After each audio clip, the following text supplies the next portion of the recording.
everyone, this is Sammy, and thank you for joining me for this other stitch with me.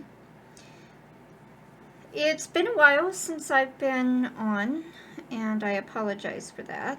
I mentioned last time when I did a stitch with me on November 1st that I was not feeling well for a week. And, well, I wasn't feeling well for the week before that, and then the week after that I got even worse. So I ended up not doing much. I did get a lot of stitching done, and that was just because I really couldn't do anything else. But I did it in spurts, and you will notice that I have gone from my row of going stitch by stitch, row by row, to cross country. And that was part of that being sick, where my mind just could no longer keep up with the constant moving of the colors, because this pattern, while it's not a ton of confetti, as you can see, there's not really big blocks of color. So all of this bluish gray here, it's like interspersed of a whole bunch of different colors. About the only block of color that I have had, let me see if I can move it over here. So there's this section right here, and then this section over here. There's like blocks of black, 310 black. But for the most part with this pattern, there's a lot of variety, a lot of color texture, as I call it, which means that it looks really good once it's done. But there's just so much needle movement, thread movement when you're working row by row, stitch by stitch. And when you're not feeling well, but you want to stitch anyways, yeah, it doesn't work so well, at least not for my mind. Maybe for others it would work better. But needless to say, I have gotten a lot done in the past 2 weeks. I am now on the next row. And in fact, I went a little bit over. I ended up continuing to do diagonal stitching past the point where I had planned on making my next pass cutoff, and was like, well, I'm gonna go until the edge of the pattern and follow the diagonal. And yeah, that meant I went pretty far down. One other thing that I did is, instead of going 10 across and doing 10 across diagonals, I'm now doing 20, because I wanted to get a little bit more of a pass in.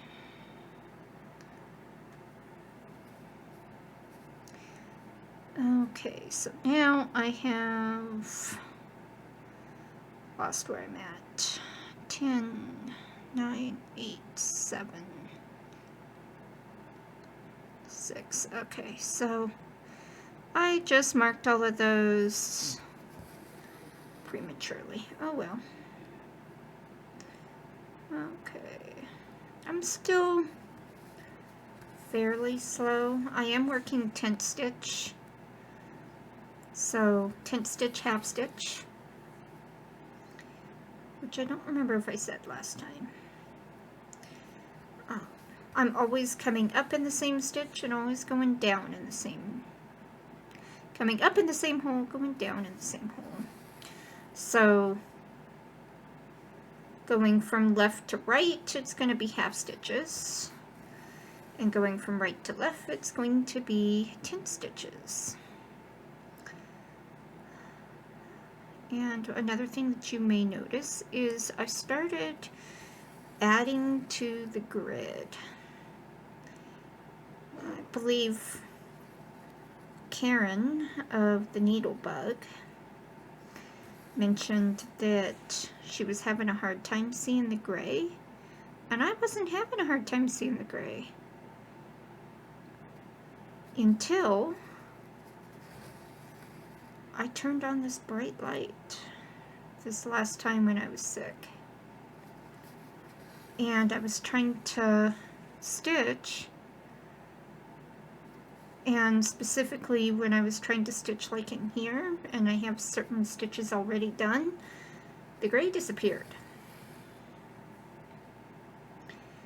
And that didn't work, because that was kind of helping me make sure that I kept my alternate, my left, right, because even though I'm doing cross stitch, I'm still doing the alternate, left, right,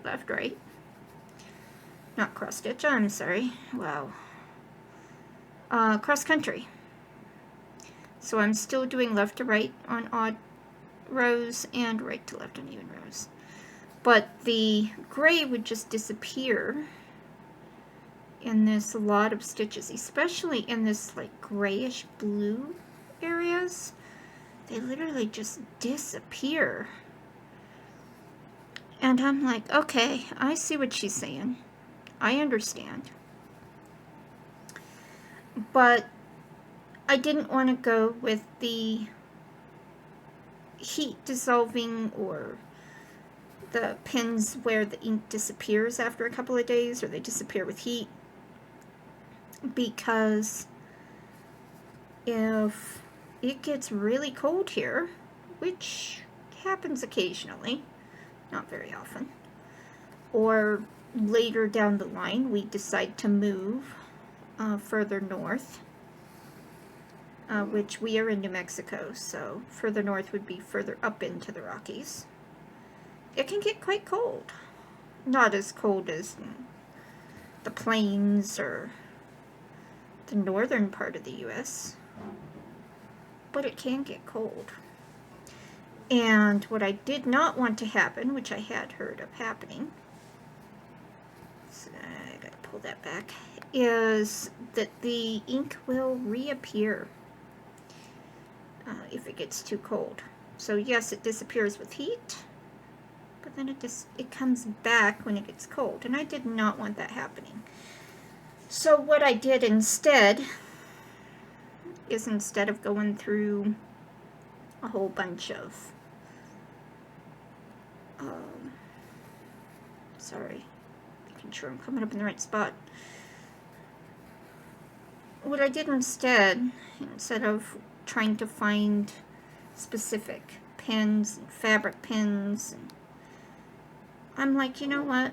I'm going to get some washable markers, because I'm going to be washing out the gray grid anyways.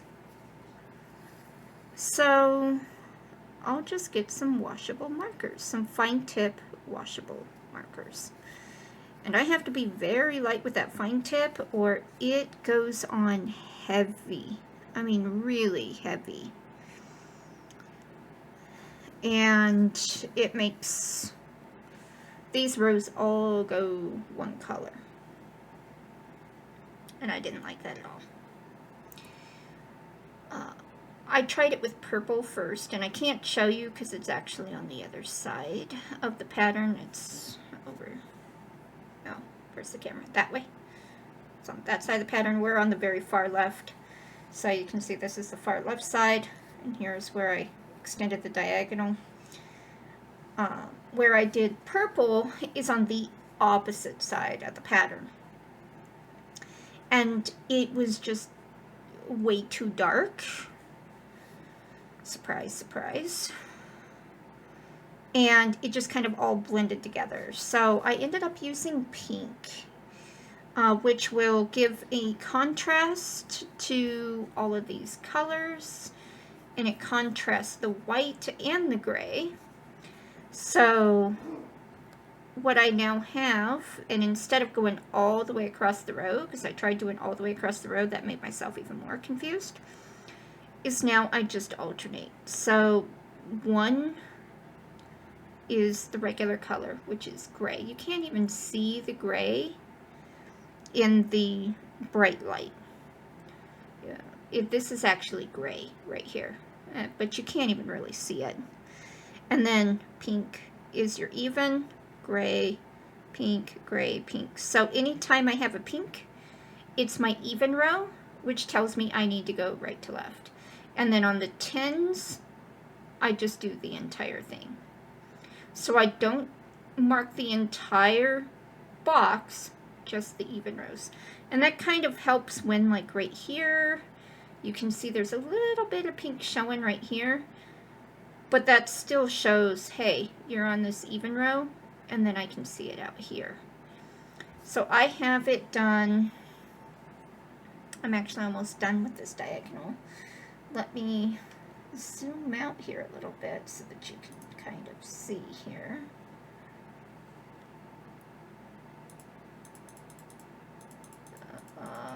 Kind of pulling out in steps.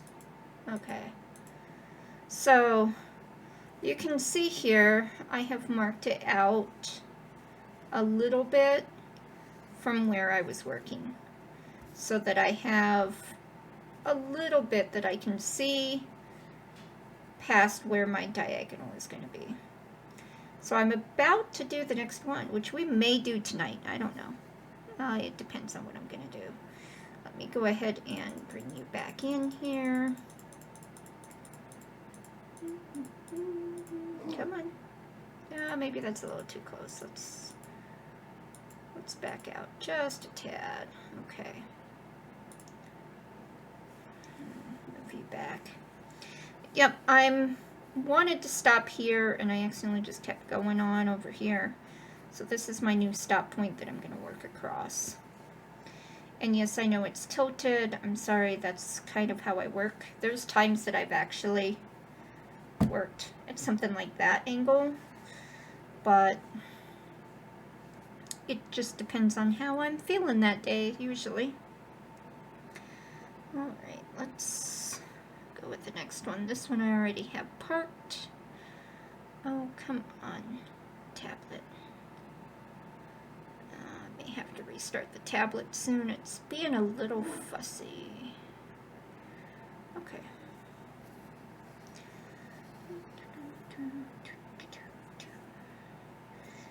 Okay. Let's do. So did anyone sign up for the Heaven and Earth Designs Stitch Along for next year? I was not so sure that I wanted to do it. When I got the second preview of the pictures, it was like, well, I wonder what this one is. And after the third, because I didn't see any dragons, which I'm a dragon person, obviously. Oop, I'm sorry, I moved that way too far. There you go. I didn't see any dragons, and then the one that I saw that did have some dragons in it was like black and white, and I like my color, so I'm not doing a black and white piece. It's pretty and all, but it would absolutely drive me nuts. So I didn't know, and I hemmed and I hawed, and even after they were fully revealed, I was like, I really don't know. Nothing really grabbed at me, but I really wanted to participate. So I wasn't quite sure. I finally, after talking it over with my husband, decided, you know what? Yeah, you know what? Let's put it down here. It's like, you know what? I'm going to go ahead and get one that at least I would enjoy looking at. Whether I will actually finish it is another story entirely. And to be honest, I think I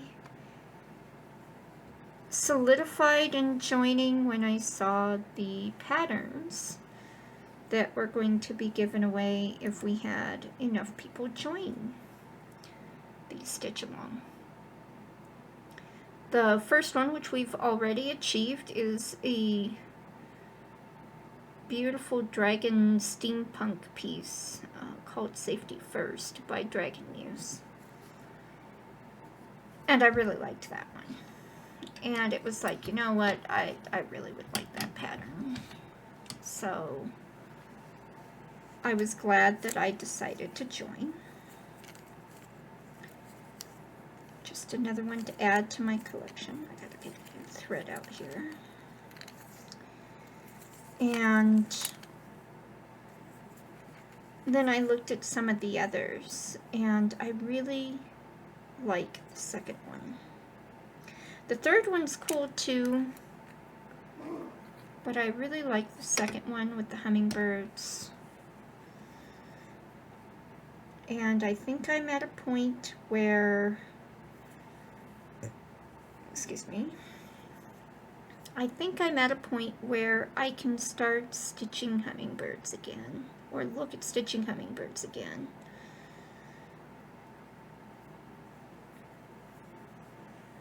Without immediately thinking of how much Mom would love it. I still do, mind you. She would love that piece. It would go very well with her pans, to be quite honest. The dishes that Dad still has and uses. But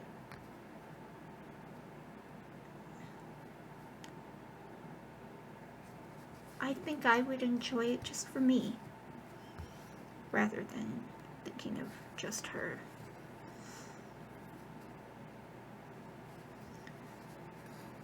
Okay.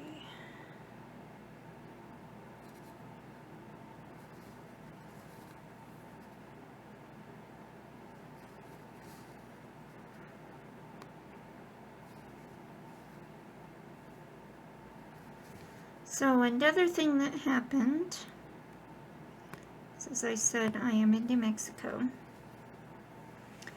is we got hit with that snowstorm that came in.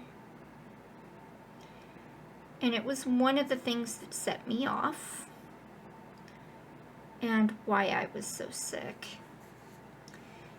Is because I have a chronic condition that gets affected by severe weather extremes.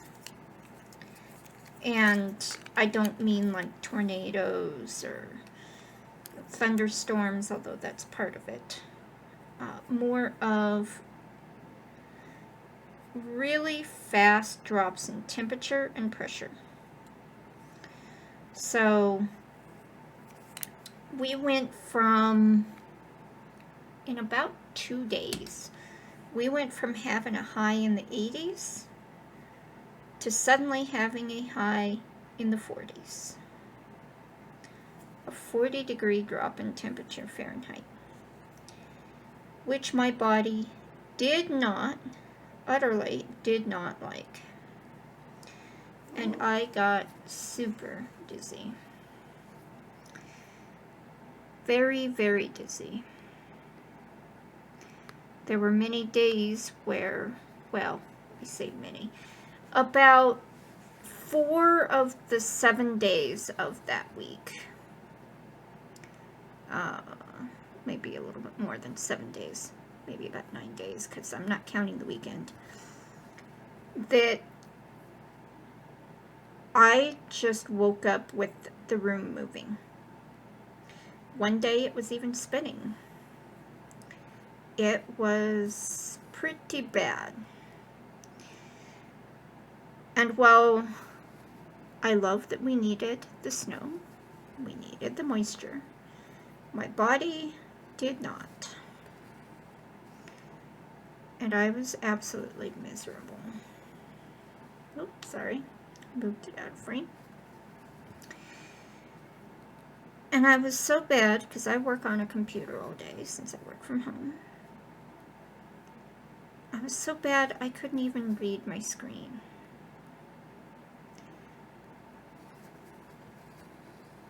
I would try to read like a news article or try to look up the weather. And within, I'd say a couple of minutes, I could no longer read it. My eyes would just go, nope, I'm not reading this anymore.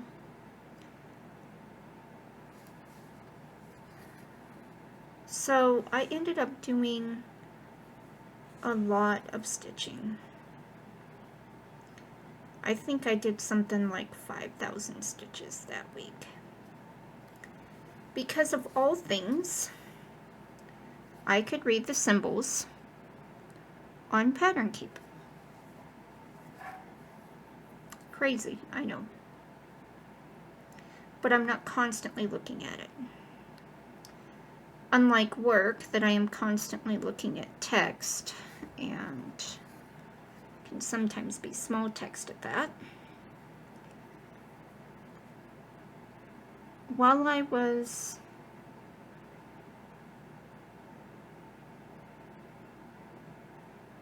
am I like way off here? Yeah, I am. I just filled in, hold up, I just filled in this one over here. Oopsie. Let's see. I've got 1, 2, 3, and then I've got, so I have those two over there, and then these. Oh, well, okay. I just filled these two in, and this one in. Oops. Okay, well, I don't think you're really going to notice it in the final pattern. I'm not going to bother to go back and fix it at this point, because I can't even see. I can't even see that it's different, to be honest. Where was I? Okay. So,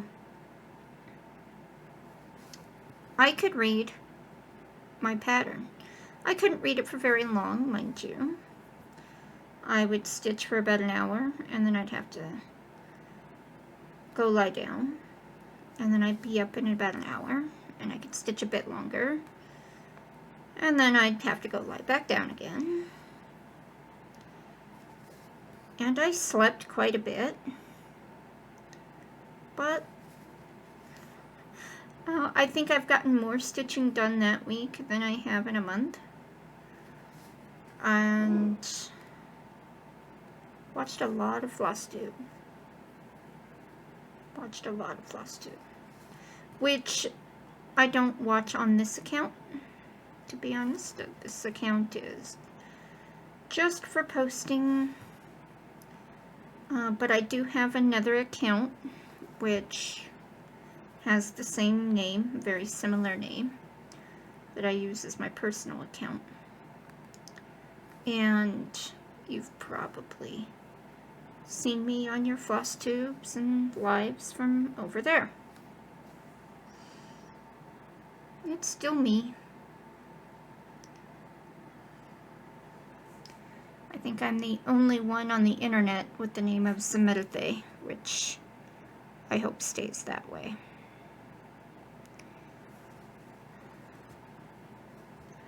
And you know what? I think I am just going to end this rather than park it. Let's see. Let's, can we put it in 3 here? Yeah, that's the same color. Okay. Oh, sorry. I'll move it over. I didn't realize that I was out of frame again. My bad. My bad. I'm stitching, not watching the camera. Alright.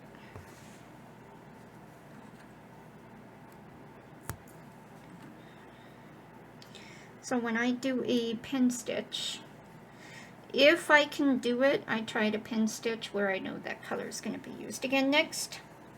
So when I put another stitch over the top of it, it's not so out of place.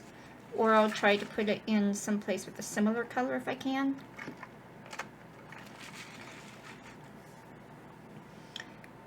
I have tried to not pin stitch something dark in the place where I know there's going to be something light going in. But so far, I haven't had an issue when I have done that without knowing it, because I don't have all of the symbols memorized yet as to what colors they are.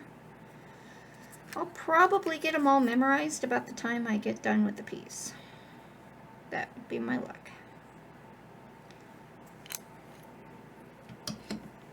Because Pattern Keeper, while it does give a tiny indication of what the color is, I can't see it. It's usually so subtle that until I actually fill the stitch in, I don't even know what color it is. I can't tell if that's a reddish brown or a brownish red. Yeah. Don't ask me, I don't know. That little tiny thing up near the stitch number and the symbol, yeah, I don't know.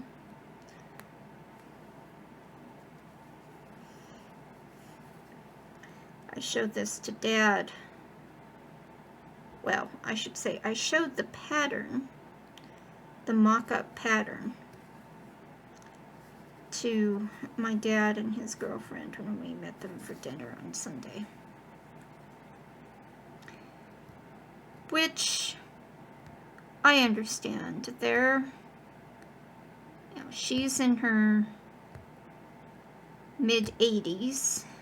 Oh, I've really just knotted this thing, haven't I? There we go, I think. There we go. And I went the wrong way. I went left to right instead of right to left. Oh well, one time isn't gonna kill the piece. Yep, so she's in her mid-80s. And he's in his late 70s. And they both looked at it and went, okay. They were actually impressed, for those of us that can do stuff like this. And I got this response from my husband as well. I don't have the patience for that. Yeah, well, I understand. I agree that you need a lot of patience for this.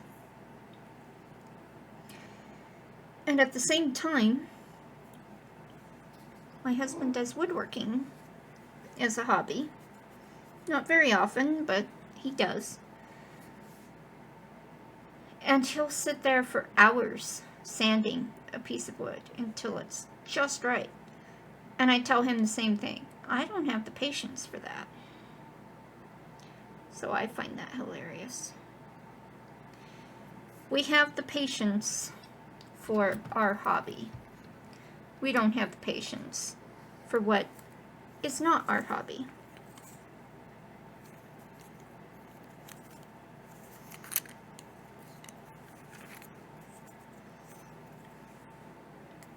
Another thing Dad and his girlfriend had to say was, that's quite dark.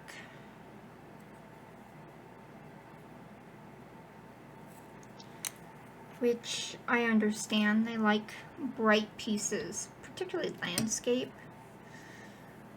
If you could see the paintings in my dad's house that he has bought, it's a lot of landscapes in midday or dawn. He doesn't have anything at night or dusk, I don't think. Maybe dusk, but he doesn't have anything at night. And I'm like the exact opposite, really. I really like space themes, but stitching so much black drives me nuts. I mean, that's what space is it's mostly empty. It's devoid of light. because the light is scattered in terms of, well, no, it's not scattered.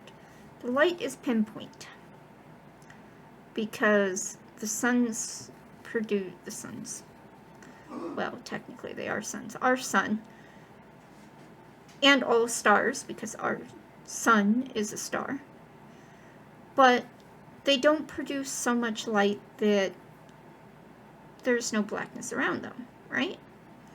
The only reason why there's blackness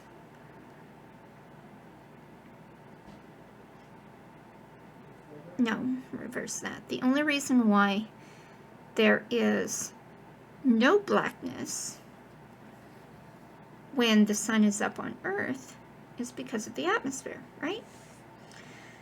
Well, I love space, but I can't stitch that much black. And I have a dragon piece, the Planet Dragons. Rob Carlos, I think is the author. It's on Heaven and Earth Designs. It's either Rob Carlos or Carlos Rob. I think it's Rob Carlos. And I bought that because I absolutely love that piece. I was actually going to start that one first. And then I'm looking at, and I was doing a different cross stitch that I had bought on Amazon. And it has a ton of black in it. And if you're in the Love of Diagonal Cross Stitch on Facebook, if you're in that group, you might see my post of the Phoenix that I stitched. And I completed stitching, but I haven't finished it yet. But I posted it once I was done stitching it. And it is outlined in black. It's a full coverage, but it's a pretty small piece. I think it's only like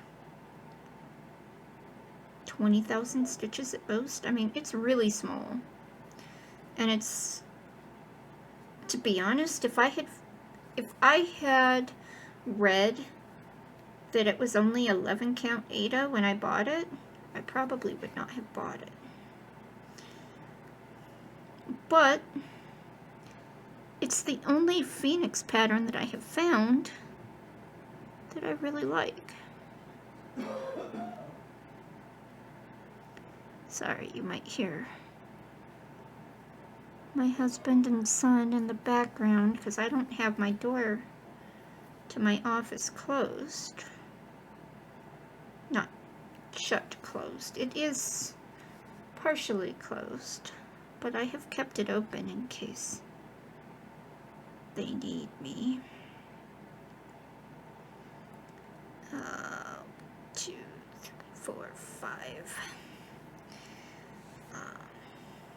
So I did that piece and it had a bunch of black and I was okay with it. And then the second piece that I bought, which is 2 dragons, more like Eastern style dragons,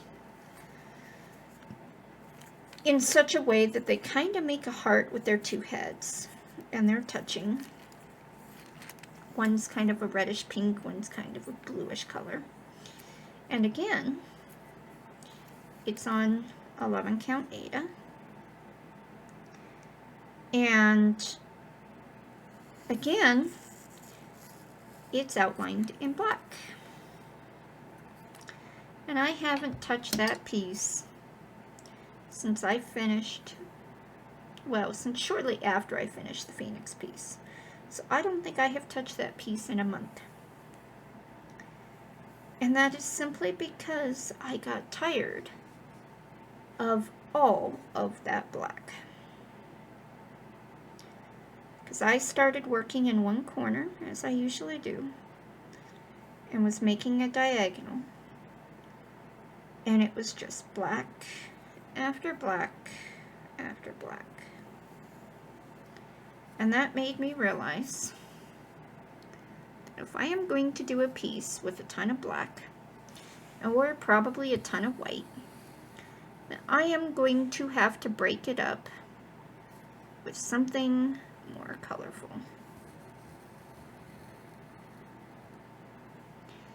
And while this piece, this drive-through dragon, has a decent amount of black, it's not, you know, huge patches of black, but as you can see from the mock-up, there's a lot of shadow in it.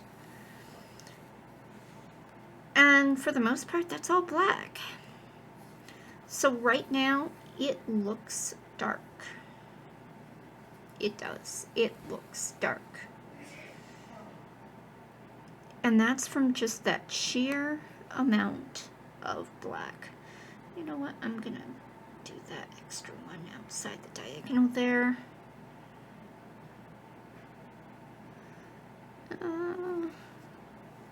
No, that is part of the diagonal. Okay. I thought it was one extra outside.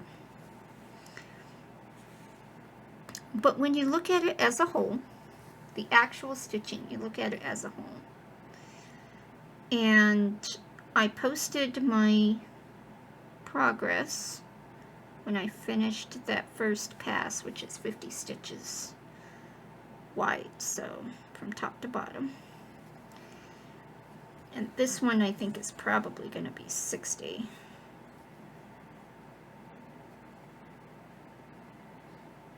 No, I brought it back to the 50, I think. 1, 2, 3, 4, 5. Yeah, I brought it back to the 50. You look at it as a whole, and the bright parts of the window kind of brighten up the rest of it. But unless you look at it in really bright light, like what I'm using to stitch, which is a bright daylight lamp, it looks dark. And you know what? I'm okay with that.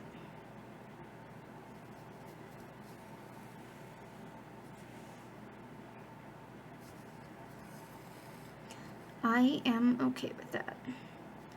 Because a lot of these dark areas are not going to be the focal piece. It's not going to be what's going to draw your eye.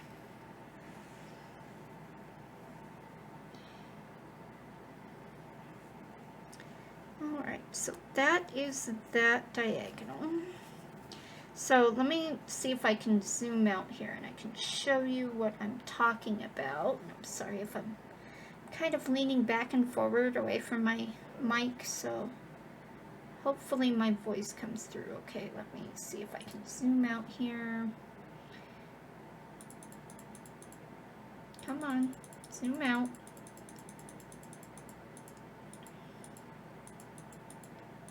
And come back out to regular.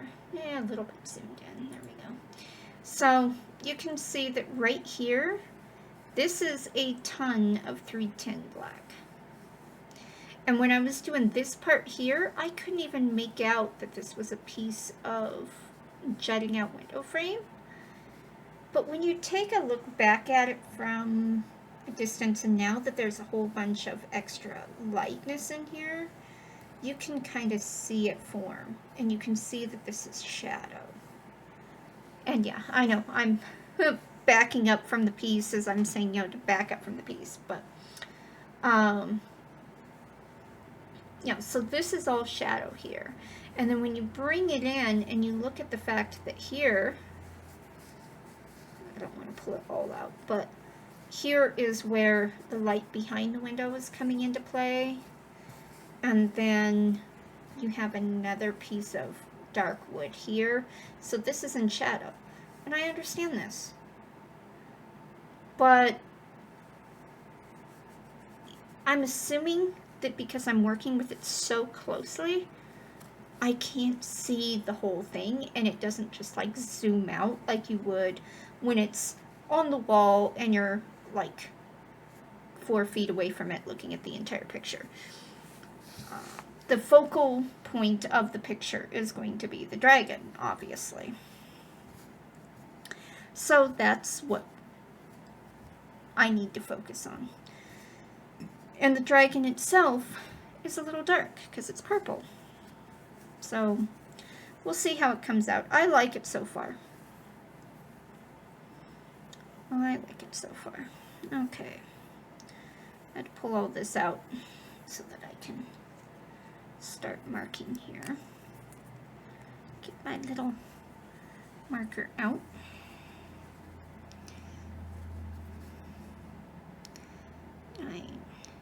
So I'm doing just the barest touch of the marker on the threads. And I'm going over 20, so from here to here, which means I want to go with my markings. Come on, where? Okay, fine. Can I pull you, put you up? And yeah, this is gonna be a bit of a pain here. No, I marked myself. Let's, oh, sorry, I hit the camera and I'm leaning forward.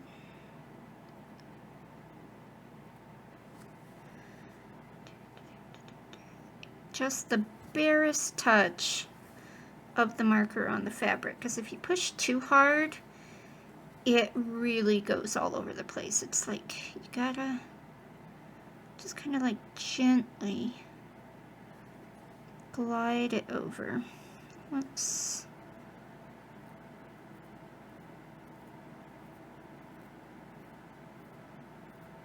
come on. There we go.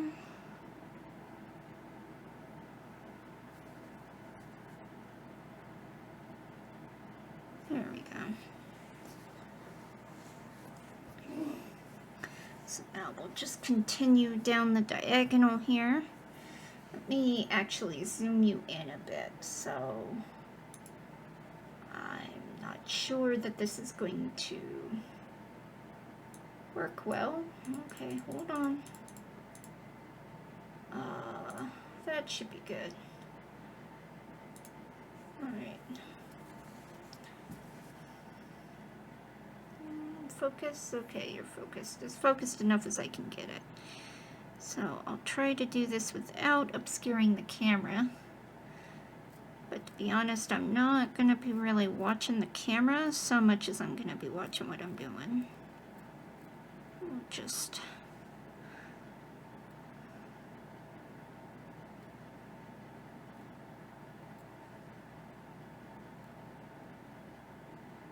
Two, 4, 6, and 8. Alright, we'll go down the next row. So, my dad and his girlfriend leave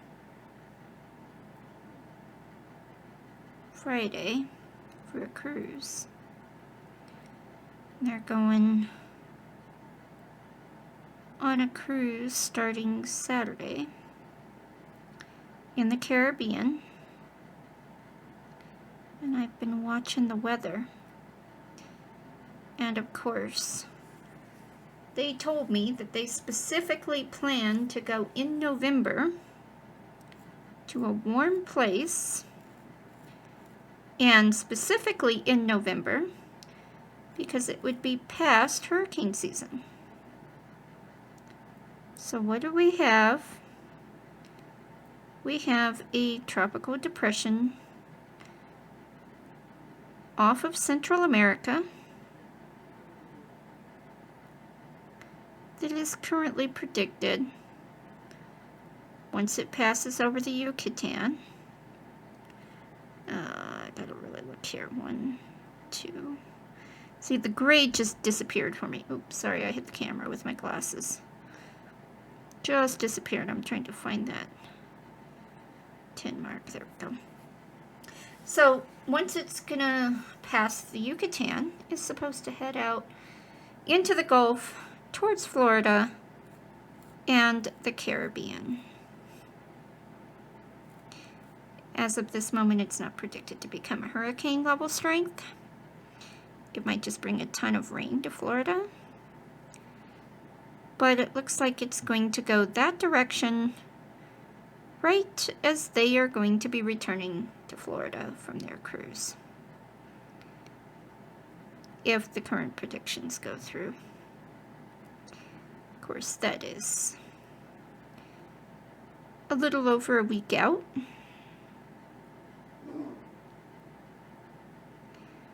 And I haven't told them because I don't want them to get worried. They probably know about it anyways because they watch the weather and the news every night.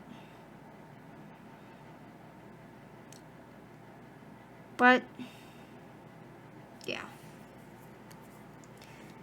They can call home if they need to.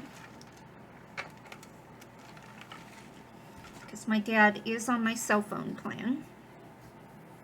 And I made sure that he can call home. He can call back to the US if he needs to. Supposedly, with T-Mobile, you can call from any country, or from 215 countries, I should say. Let me ball this back up and, not ball it up, I wind it up and tuck it under the grime guard. There we go. So with T-Mobile, you can call from these 215 countries, which is most countries. Some countries that are probably best to not travel to right now are on the known non-working list, but that's okay.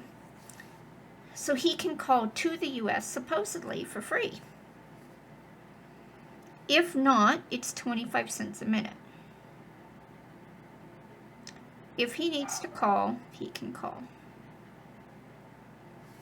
And I have told him of the prices and what it would cost for him to call the US, and he said not to worry about it. He's going to keep his phone off the entire time. Okay, Dad. This is his first cruise, non-military.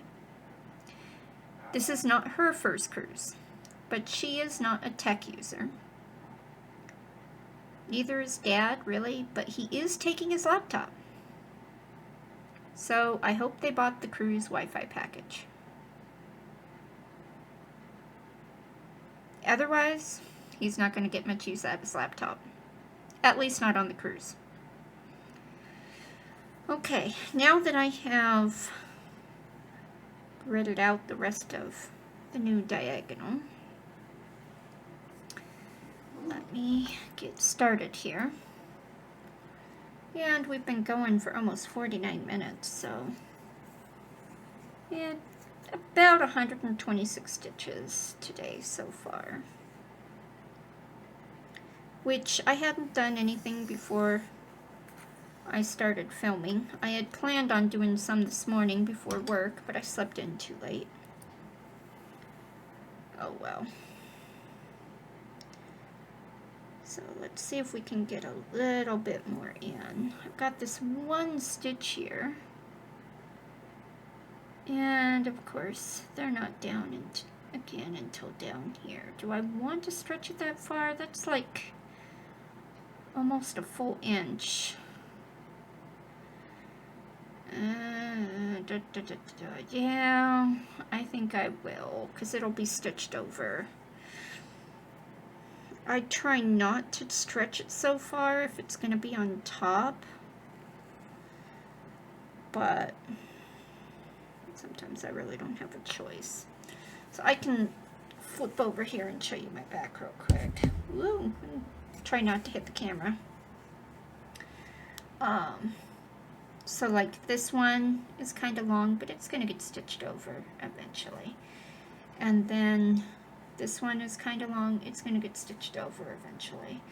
But some of these, when they're over the top like this, I'm worried that when I go to iron it, these might get caught. So we'll have to see. And then I know there's one, which I have no idea how this happened. I got a loop-de-loop right here. I'm going to have to tack that down. Didn't even see that. And then, since I'm back here, you can kind of see. I've gotten my, let me magnetize my needle so I don't stab myself with it. I've gotten my excess fabric here. It's rolled up. Nope, you can't really see. There you go. It's rolled up along the Q-snap. Here's the Q-snap. And I'm using some extra yarn that I have. And I have 2, although I may extend that to 3. Here's the bottom one. And I have 1 on this side, 1 on here, and they're tied. I'm sorry, I'm moving away from the mic. They're tied to the Q-snap.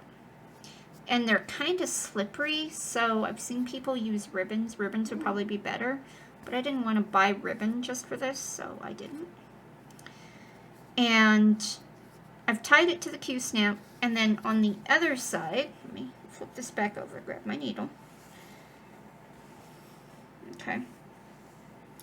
So, come back over here. On the other side,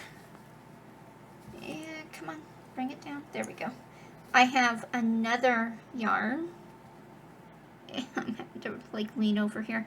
I have another yarn that's actually snapped underneath. This is not tied in. This is just kind of laid across, and then the snap for the Q-snap is snapped over the top of it, and then I can then tie the two together with a bow. And I have them kind of tucked in here, but let me go to the other side since I was showing you the other side. And my little snag nabbit. So you can see I have it tied here, and then back here is my fold. So you can see here, here's a little bit of what I had already stitched, and I just kind of fold it, roll it as gently as I can up, and kind of tuck it against the side. And then the last side, which I think is actually down here, it kind of gets the big floof. So like right here is the big floof, as I call it. So this is actually, it got rolled this way and then rolled this way. And so this corner is like really, really big. And that's what I need to keep this kind of up here. And then what I did is I took this bow and I tucked it in between the fabric and the Q-snap that it's being folded into, like this, to keep it out of the way. Well, I should say, I've tried to do that. I haven't always been successful, like this one right here.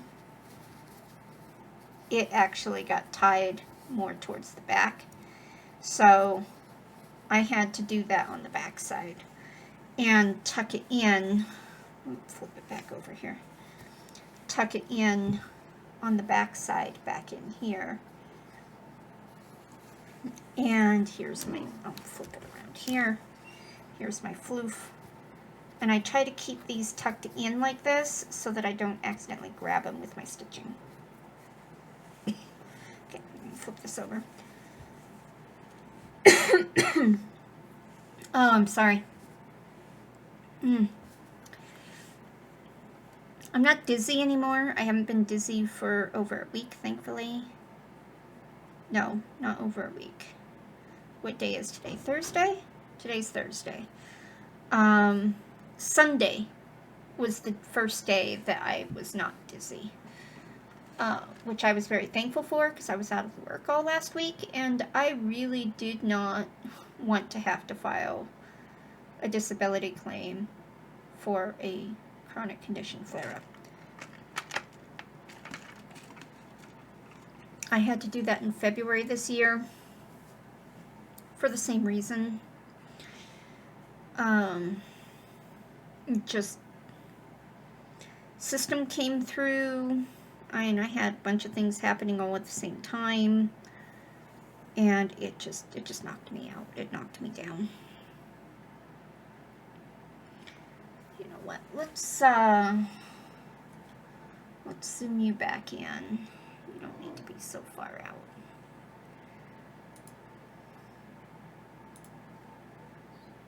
All right, let's go back in. Back in we go.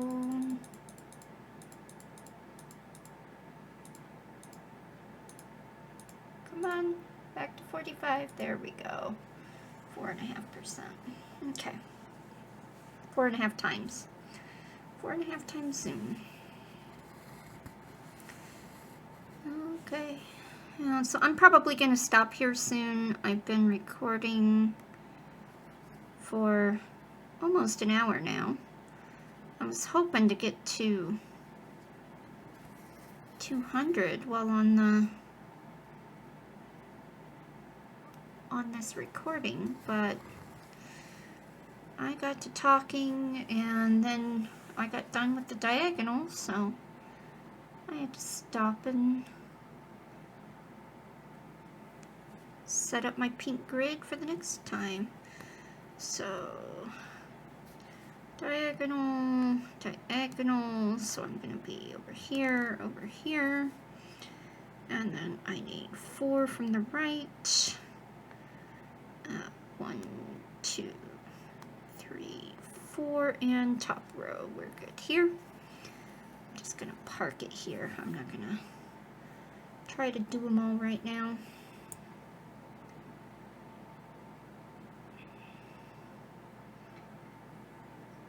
Okay. Yeah, see, there's just a whole bunch of symbols everywhere, and they don't really flow in any particular direction except kind of down and awkward down, except for the black. The black shadow is kind of a blockish, and some of this brown can be kind of blockish, but a lot of these are they're just color texture. That's the best way I can put it.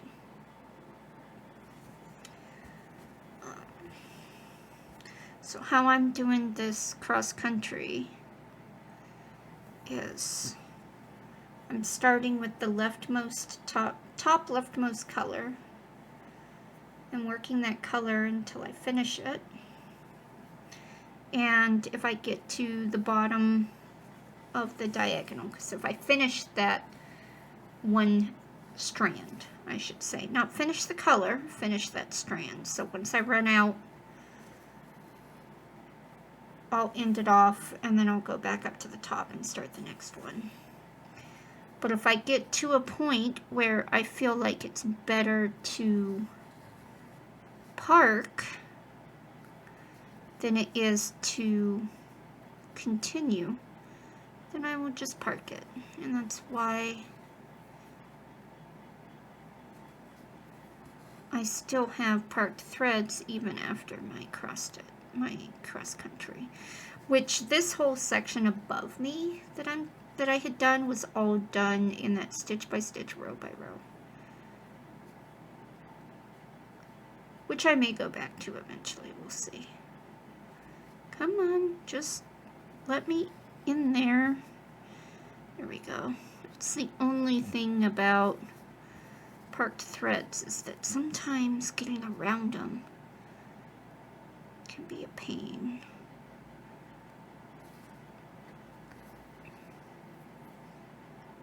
But it also means that I'm not, in my mind, I don't know if it's actual, wasting thread by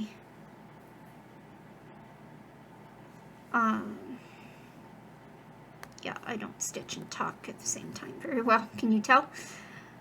By ending it off and then starting it again somewhere else. In my mind, it's like I can probably save a little bit of thread by just dragging it across a little bit and then parking it. And I'm also hoping that it also stops any lines from being built up, because I am not ending it and then therefore doing left on one side and tension and right on the other side and tension, because I'm ending in lines, even diagonal lines. I'm drawing those threads in other directions, right, left, down. I don't have a particular method where I always go down, like in Royal Rose, where, I'm pulling it out of frame again, where you always go down in columns and then you go down to park. No, I don't do that. I look at where it's used the closest next, and that could be down, that could be right, that could be left, that could be down right, down left, it doesn't matter. I look at where it is going to go next. What is the closest? And I will park it there, as long as it's not that far away. But I always try to park it with where I'm going to actually use it next. Okay, I need this 10 line here. There we go. So if I'm going to be going left to right in that row, I will carry it over to start on the left. If I'm going to be going right to left in that row, I will carry it over to start on the right. And I will park it there. But if, like, it's a stitch by itself in that row, it doesn't really matter. But I will carry it wherever the next stitch is, or where it's going to go. And like in this case, where I don't have much of a color, if I gotta pull it back here. If I get to a spot and I've finished with the thread, and there's other stitches, but it's not in this current diagonal, but it's only a couple of stitches, I'll just do them.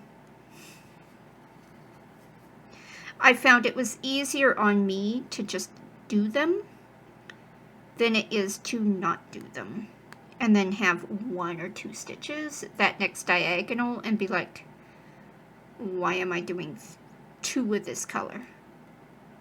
Okay, 1, 2, 3, 4, 5, 6, sorry, had to count over here. Okay, so I haven't marked any of these. Let's get these marked off.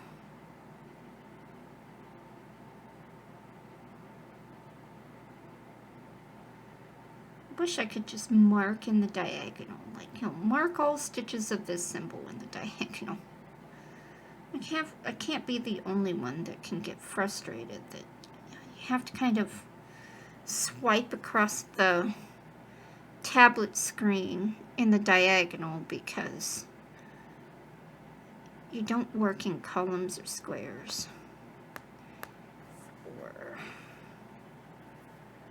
Okay, so 1 and diagonal down. Let's see, am I going to have enough to get these last 2 stitches way over here? Probably not. Oh, come on, reselect, thank you. Oh, yeah, it's just 2 stitches here. I gotta do this one back over here first. 1, 2, 1, 2, 3, 4, 5, 6. This one right here. And then 2 down. And 5 over. So it's 3 from the new square. 1, 2, 3. So right here. I may be pulling this a little tight. Okay. Now, can I get this tied off? I'm going to try to tie it off right underneath because I have such little thread. I don't think I can pull it that far. Let's see if I can pin stitch it without pulling it out of the needle. Come on. Through the fabric. Come on. There we go. There we go. Got it. Now if I pull it out of the needle, it's not that big of a deal. I could stitch over the long tail in the back later, but I just do a good pin stitch. Alright. With that,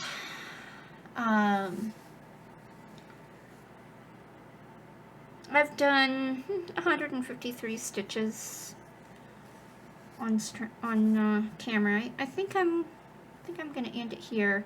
My back is starting to hurt from leaning over because I have to lean over in order to do the recording. So I'm gonna take a break, and I'm hoping I can get out another stitch with me next week. We'll see how my voice is on whether or not I'll have to put music to it rather than talk, because I've had at least one person say that they prefer the talking. And thank you for those who have stuck with me this far. Please remember to subscribe if you want more. I can't guarantee how much I'm going to be doing, but if you subscribe, you'll know if I put any up. And I hope you have a great rest of your day wherever you are, and happy stitching. Bye!